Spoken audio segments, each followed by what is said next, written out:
جو لوگ اللہ کی کتاب سے ان آیتوں اور ہدایتوں کو جو اس نے نازل فرمائی ہیں چھپاتے اور ان کے بدلے تھوڑی سی قیمت یعنی دنیاوی منفعت حاصل کرتے ہیں، وہ اپنے پیٹوں میں محض آگ بھرتے ہیں۔ ایسے لوگوں سے اللہ قیامت کے دن نہ کلام کرے گا اور نہ ان کو گناہوں سے پاک کرے گا، اور ان کے لیے دکھ دینے والا عذاب ہے۔ یہ وہ لوگ ہیں جنہوں نے ہدایت چھوڑ کر گمراہی اور بخشش چھوڑ کر عذاب خرید لیا۔ یہ آتش جہنم کی کیسی برداشت کرنے والے ہیں۔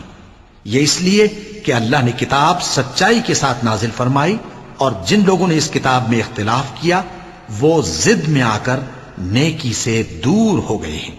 نیکی یہی نہیں کہ تم مشرق و مغرب کو قبلہ سمجھ کر ان کی طرف منہ کر لو، بلکہ نیکی یہ ہے کہ لوگ اللہ پر اور روز آخر پر اور فرشتوں پر اور اللہ کی کتاب پر اور پیغمبروں پر ایمان لائیں، اور مال باوجود عزیز رکھنے کے رشتہ داروں اور یتیموں اور محتاجوں اور مسافروں اور مانگنے والوں کو دیں، اور گردنوں کے چھڑانے میں خرچ کریں، اور نماز پڑھیں اور زکوٰۃ دیں، اور جب عہد کر لیں تو اس کو پورا کریں، اور سختی اور تکلیف میں اور جنگ کے وقت ثابت قدم رہیں۔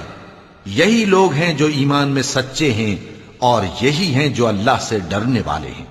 مومنوں، تم کو مقتولوں کے بارے میں قصاص یعنی خون کے بدلے خون کا حکم دیا جاتا ہے، اس طرح پر کہ آزاد کے بدلے آزاد مارا جائے، اور غلام کے بدلے غلام، اور عورت کے بدلے عورت۔ اور اگر قاتل کو اس کے مقتول بھائی کے قصاص میں سے کچھ معاف کر دیا جائے تو وارث مقتول کو پسندیدہ طریق سے قرارداد کی پیروی یعنی مطالبہ خون بہا کرنا اور قاتل کو خوشخوئی کے ساتھ ادا کرنا چاہیے۔ یہ تمہارے پروردگار کی طرف سے تمہارے لیے آسانی اور مہربانی ہے۔